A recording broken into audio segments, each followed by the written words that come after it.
Bismillahirrahmanirrahim. Assalamualaikum warahmatullahi wabarakatuh.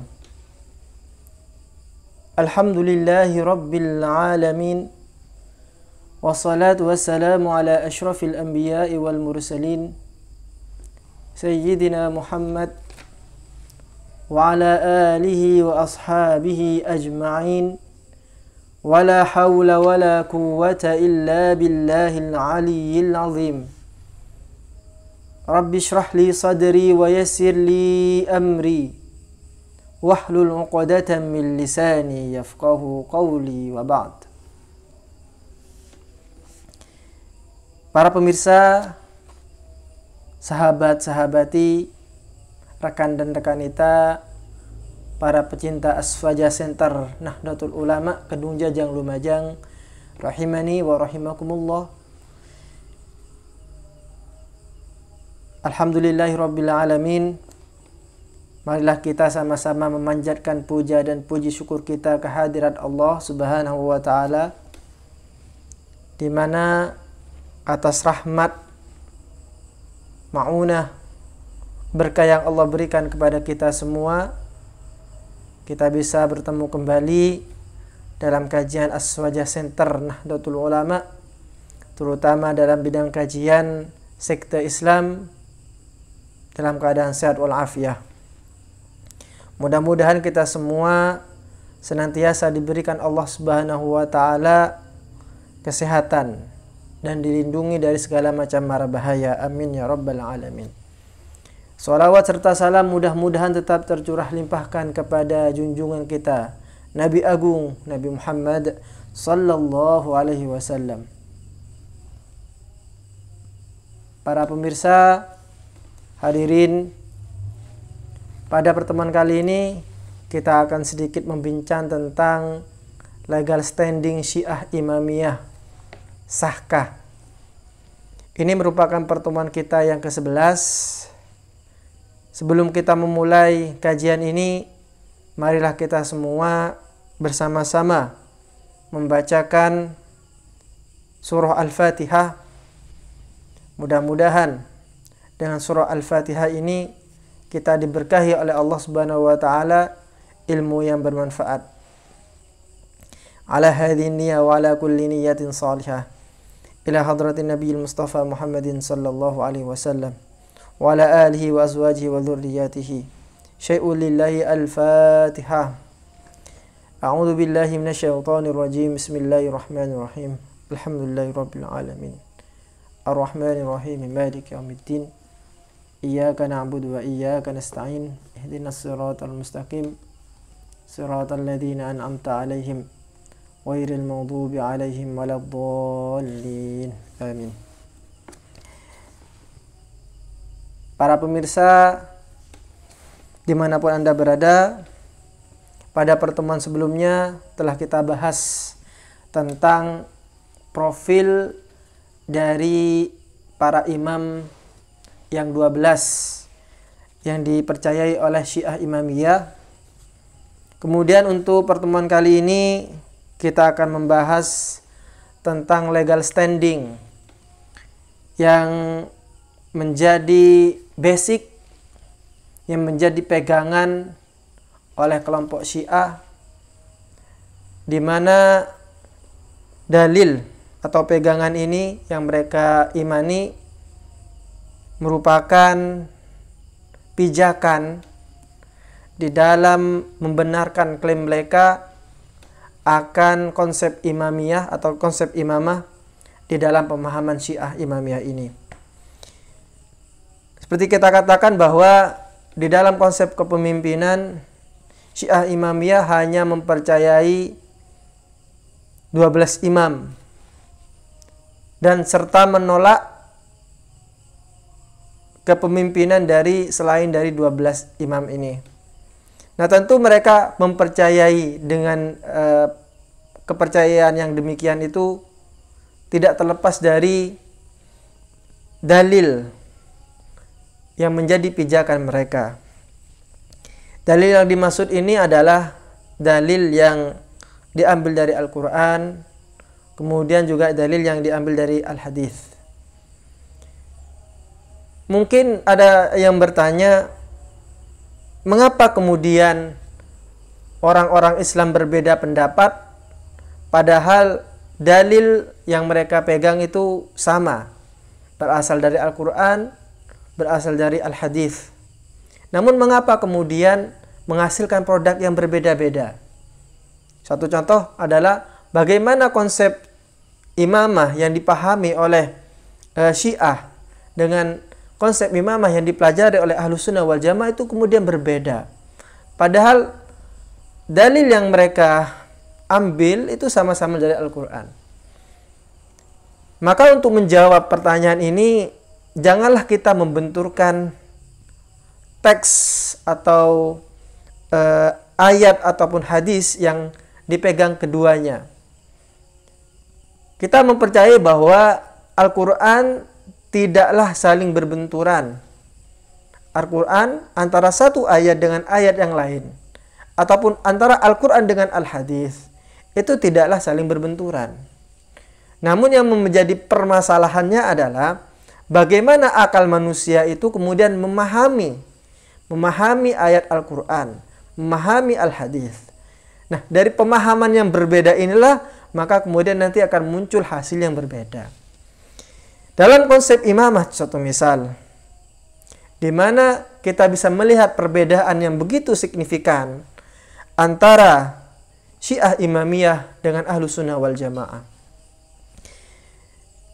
Masih dalam buku yang sama, yaitu Asy-Syi'atu Bainal I'tidal wal Ghulu, Syiah antara moderat dan ghulu yang ekstrim.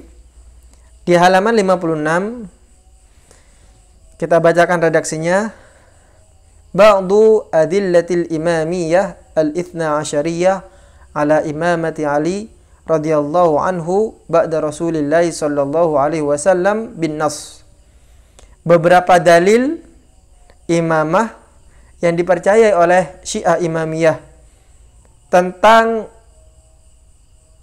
legalnya, tentang penunjukan Ali bin Abi Thalib sebagai imamah, sebagai imam, sebagai khalifah setelah Rasulullah Shallallahu Alaihi Wasallam wafat, dan itu dilakukan dengan bin nas, dalil yang bin nas. Nah, kita tahu bahwa pada pertemuan sebelumnya di dalam konsepsi siapakah yang akan memimpin atau berhak menjadi khalifah setelah Rasulullah meninggal, itu merupakan wilayah ijtihad yang kemudian antar sahabat itu kemudian berbeda pendapat. Nah, dalam konsep yang diimani, yang dipercaya oleh Syiah Imamiyah ini, bahwa seharusnya yang menjadi khalifah itu adalah Ali. Kenapa? Karena ada teks yang jelas, yang sharih, yang menunjukkan bahwa sebenarnya yang menjadi imam itu adalah Ali bin Abi Thalib. Nah, teks-teks yang dipakai oleh Syiah ini ayat berapakah dan surah keberapa? Nah, ini lazimnya kemudian disebut dengan trilogi dari dalil Imamiyah Ali bin Abi Thalib. Yang pertama disebut dengan dalilul wilayah. Kemudian yang kedua dalilul tathhir, dan yang terakhir adalah dalilul mubahalah. Ini yang dari Al-Quran. Kemudian nanti ada yang dari Al-Hadis. Awalan adillatun minal Qur'anil Karim kama yaz'umun. Yang pertama adalah pondasi yang mereka bangun yang menjadi legal standing atas konsep imamah itu dari Al-Quran. Yastadillu syi'atu al-imamiyah al-ithna asyariyah ala imamati Ali ba'da Rasulillah sallallahu alaihi wasallam biadillatin yastanbitunaha minal Qur'anil Karim. Mereka mengambil dari Al-Quran. Minha ma yusammunahu bidalilil wilayah. Yang pertama seperti yang kita katakan tadi, mereka sebut sebagai dalilul wilayah. Yang kedua wa dalilut tathhir. Dan yang ketiga wa dalilul mubahalah. Kita akan bahas satu persatu tiga dalil ini, dan tentu kita tidak akan begitu saja, dan kita akan mencoba untuk mendialogkan, mendiskusikan dengan pemahaman-pemahaman yang ada di dalam Ahlussunnah wal Jamaah. Yang pertama adalah dalilul wilayah. Dalilul wilayati wa munaqashatuhu. Pertama yang perlu kita pahami adalah apa makna dari wilayah itu. Makna wilayah al-munasarah wat ta'zim wal hub. Kata wilayah ini memiliki 3 makna. Yang pertama adalah al-munasarah. Kita menolong, kita membantu. Al-munasarah.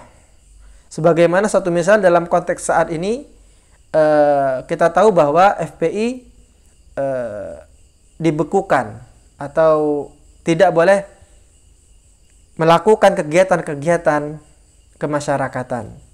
Kemudian imam dari FPI ditangkap. Nah, tentu kemudian anggota-anggota dari FPI ini kemudian mencoba untuk membantu, menolong. Nah, ini kemudian dalam bahasa Arab disebut dengan al-munasarah. Wa ta'zim, dan juga memuliakan. Wal hub, dan cinta. Wal wali huwa an-nasiru wal muhib wal mu'azzam.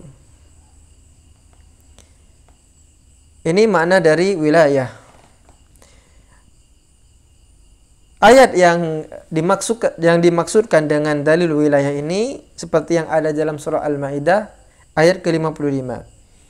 Innama waliyukumullahu wa rasuluhu walladzina amanu alladzina yuqimuna as-salata wa yu'tuna az-zakata wa hum raki'un.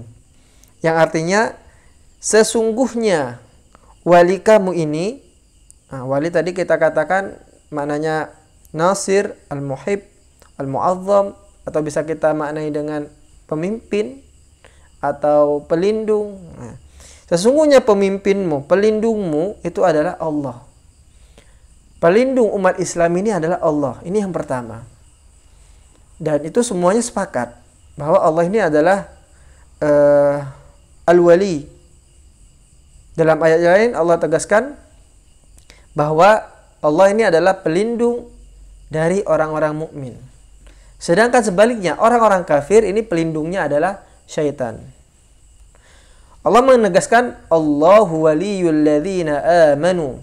Allah ini adalah pelindung, pemimpin dari orang-orang yang beriman, orang-orang yang beriman. Pelindungnya orang-orang yang beriman. Di mana Allah sebagai pemimpin atau sebagai pelindung ini memiliki fungsi, memiliki tujuan yang akan dicapai, yaitu yukhrijuhum minadh-dhulumati ilan nur. Allah mengeluarkan orang-orang muslim ini, orang-orang mukmin ini dari kegelapan menuju kepada alam terang benderang.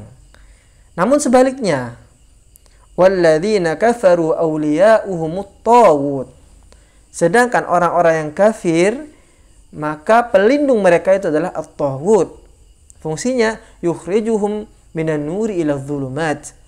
Taghut ini mengeluarkan orang-orang kafir ini dari lembah cahaya menuju lembah kegelapan. Ini kebalikan tentunya. Maka poin yang pertama bahwa wali orang mukmin adalah Allah, ini sepakat semuanya. Wa rasuluhu, dan rasul, yaitu Nabi Muhammad sallallahu alaihi wasallam. Dan ini semuanya sepakat bahwa pemimpin umat Islam ini adalah Rasulullah sallallahu alaihi wasallam. Namun pertanyaannya, bagaimana ketika Rasulullah ini tiada? Ketika Nabi Muhammad diangkat, dicabut ruhnya, kembali ke pangkuan keharibaan Allah Subhanahu wa taala. Ini kemudian siapakah yang berhak memimpin setelah Rasulullah sallallahu alaihi wasallam?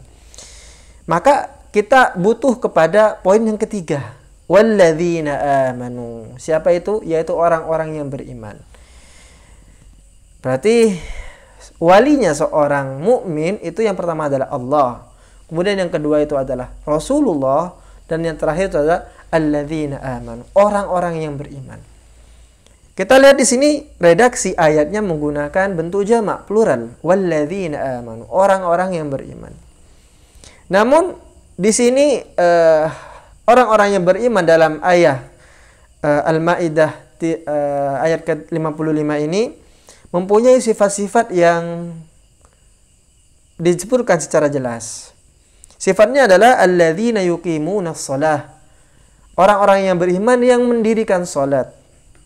Wa yu'tunaz zakah, dan memberikan zakat, mengeluarkan zakat. Wa hum raki'un, sedangkan mereka ahli ruku, ahli sujud.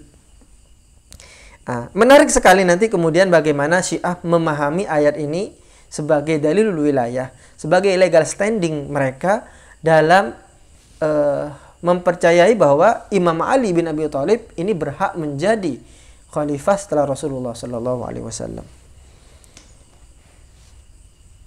Wa yaquluna anna al-ma'na alladzina amanu, mereka berkata orang-orang Syiah ini yang dimaksud dengan alladzina amanu dalam ayat itu adalah huwal imamu Ali radhiyallahu anhu, yaitu Imam Ali.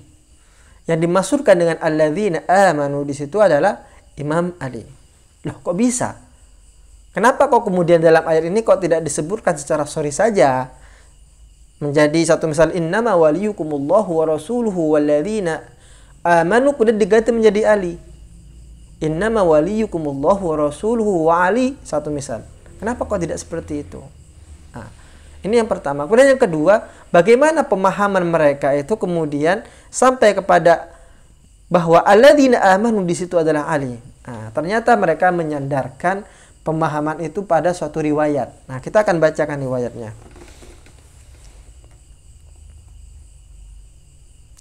Wa istadilluna ala sihhati ma yaqulun bi khatmil ayah bi qoulihi ta'ala wa yu'tuna az-zakata wa hum raki'un. Dan mereka sampai kepada pemahaman bahwa Ali itu adalah yang dimaksudkan dalam ayat itu, yaitu karena ada takhsis, yaitu pada ayat setelahnya, wa yu'tuna zakata wa hum raki'un, memberikan zakat, dan dalam memberikan zakat itu dalam keadaan meruku. Wa yaquluna laqad sa'ala miskinun an-nasa fi masjidil Madinah wa hum yusallun. Jadi suatu ketika ada seorang miskin yang meminta-minta kepada orang Islam, sedangkan orang Islam ketika itu sedang sholat, sedang melaksanakan sholat di Masjid Madinah. Falam yujibhu ahadun illa al-imam Ali. Dan tidak ada satupun yang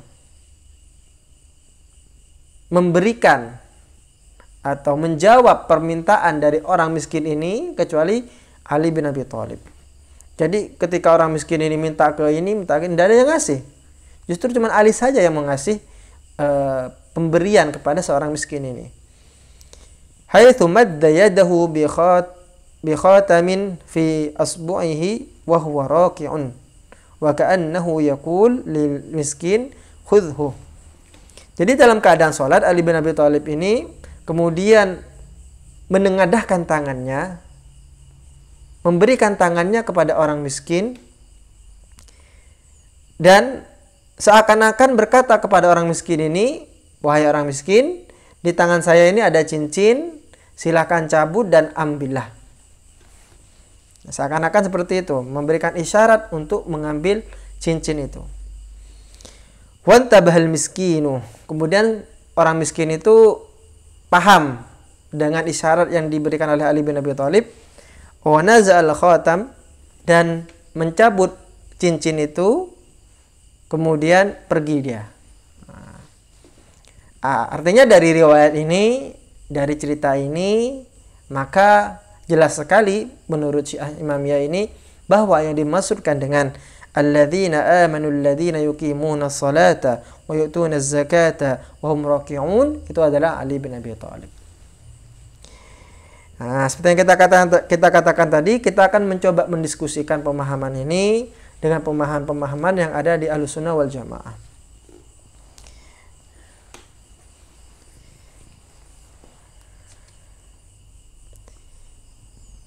Wa yuruddu ala hadhihi ad-da'wa bima yali. Ini kita mencoba untuk mendiskusikan kira-kira benar gak pemahaman yang demikian itu. Yang pertama, yang menjadi catatan adalah hadzal miskin alam yakun fil imkani an yasbira hatta yantahiya al-musalluna min salatihim thumma yas'al hajatahu. Ini orang miskin ini, kata Ahlussunnah wal Jamaah, ini orang miskin ini tidak tahu etika, tidak tahu keadaan. Lawang ini sedang sholat kok kemudian masih minta-minta. Orang Islam sedang sholat kok minta-minta. Mau segembel apapun, kalau dalam keadaan sholat maka itu tidak layak. Tidak layak bagi seorang. Bahkan dalam konsep Ahlussunnah wal Jamaah, orang yang sholat itu tidak boleh diganggu.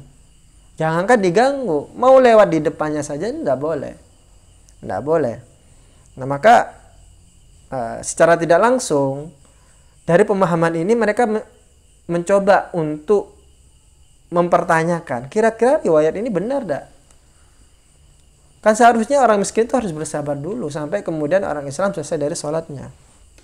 Nah ini poin yang pertama. Kemudian yang kedua dipertanyakan, "Tsumma limadza lam yusalli kama yusallin nas?" Yang kedua, mengapa orang miskin ini kok tidak sholat sebagaimana orang-orang yang lainnya? Bukankah sholat ini lebih penting daripada sekedar meminta-minta? Kan bisa sholat dulu, baru setelah itu mereka atau dia, orang miskin ini, minta kepada orang Islam.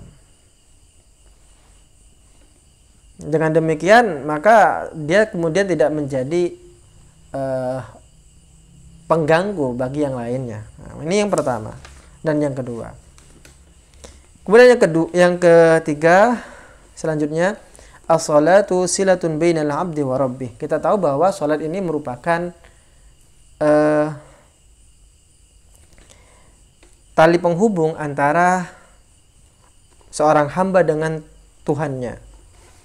Wa hadhihi silah la tatimmu illa bil khusyu'i wal khudu'il kamil lillah.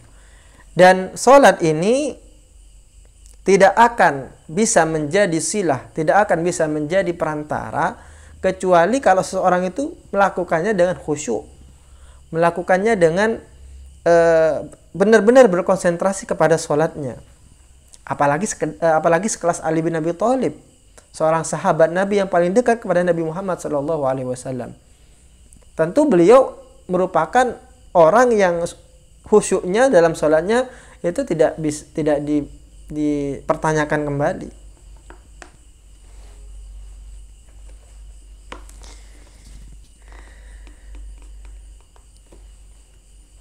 Kemudian dari poin ini kita akan mempertanyakan, wa ma fa'alahu ala man madda yadahu bil khatam. Dan ketika Ali bin Abi Thalib ini menengadahkan tangannya,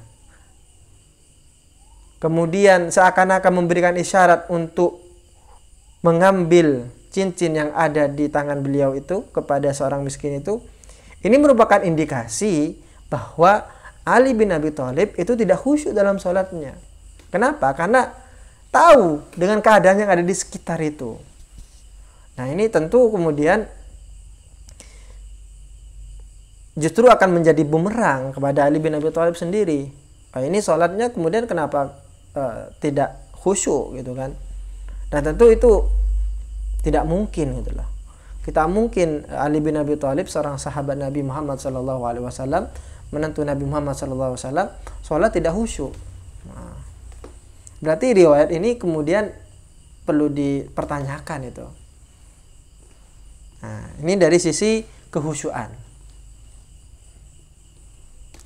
Yang ketiga, dari sisi gramatikal bahasa, bentuk kata yang dipakai dalam ayat itu. Inna ismal mausul fil ayatil karimah wasilah lil jam'i la lil mufrad. Kita kalau lihat isim mausul yang digunakan dalam ayat itu menggunakan isim mausul yang jamak. Walladzina amanu alladzina yuqimuna sholata wa yu'tuna zakata wa hum raki'un. Itu jelas itu jamak itu. Artinya menunjuk kepada 3 orang atau lebih. Nah, jika yang dimasukkan dalam ayat itu adalah hanya Ali bin Abi Thalib yang mufrad, tentu ini akan berlawanan dengan sighah dari ayat tersebut. Nah, berarti kan jelas itu bukan pemahaman bahwa dalam ayat itu alladzina yuqimuna sampai seterusnya itu adalah Ali, itu tentu tidak bisa dibenarkan. Ini yang ketiga.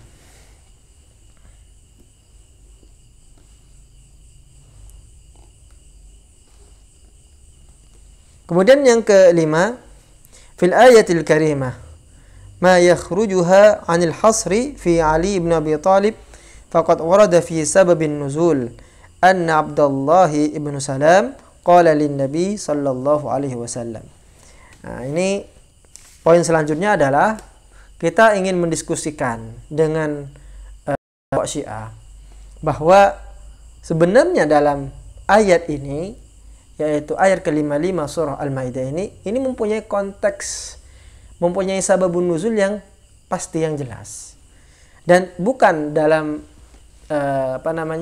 seperti yang dikatakan oleh orang-orang Syiah yang tadi itu, bahwa ayat ini diturunkan kepada Ali, bukan, tetapi kepada Abdullah bin Salam. Qala lin Nabi. Abdullah bin Salam ini berkata kepada Nabi Muhammad sallallahu alaihi wasallam, "Inna qaumana min bani Quraidzata wan Nadir qad hajaruna wa aqsamu an la yujalisuna wa la nastati'u mujalasata ashabika li bu'dil manazil." Jadi Abdullah bin Salam ini mengadu kepada Nabi Muhammad sallallahu alaihi wasallam.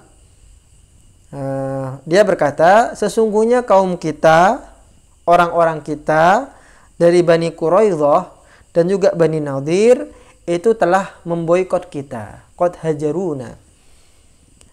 Bahkan mereka bersumpah untuk tidak lagi berhubungan dengan orang-orang yang masuk Islam.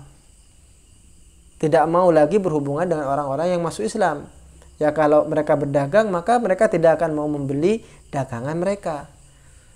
Dalam bertetangga satu misal, maka dia tidak akan saling bersapa, tidak akan bersaling berbicara. Wala nastati mujalasat ashabika li bu'dil manazil. Maka kemudian kita tidak mampu, tidak akan bisa untuk duduk bersama engkau, bersama sahabat-sahabat engkau, karena adanya pemboikotan itu. Maka kemudian Allah ingin mempertegas, jangan takut, sesungguhnya di dalam perjuanganmu itu ada wali, ada pelindung yang akan senantiasa melindungimu dan tidak tanggung-tanggung. Yang menjadi pelindungmu itu adalah, yang pertama adalah Allah, dan yang kedua adalah Rasul, dan yang ketiga adalah alladzina amanu. Nah, ini konteks asbabun nuzul dari ayat yang kita bacakan tadi.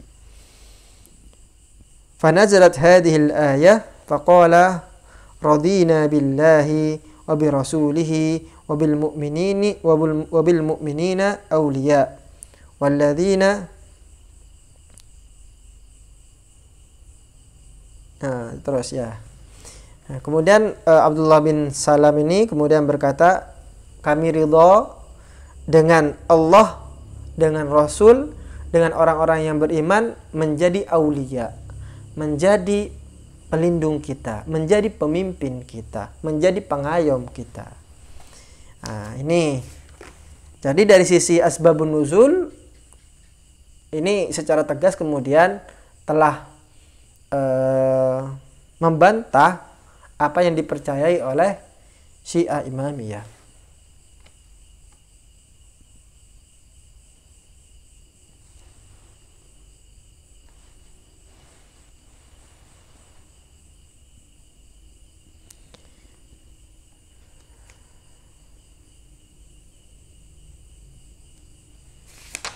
Ini tentang dalilul wilayah.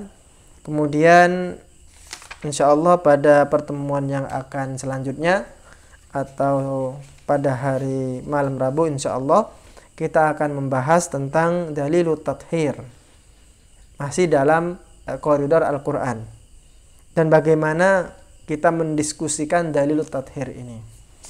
Kira-kira ini yang bisa kita sampaikan. Mudah-mudahan apa yang kita sampaikan menjadi ilmu yang bermanfaat. Atas segala kekhilafan, kesalahan kami Al-Faqir mohon maaf sebanyak-banyaknya. Akhirul kalam, wallahul muwaffiq ila aqwamit thariq. Summa assalamu alaikum warahmatullahi wabarakatuh.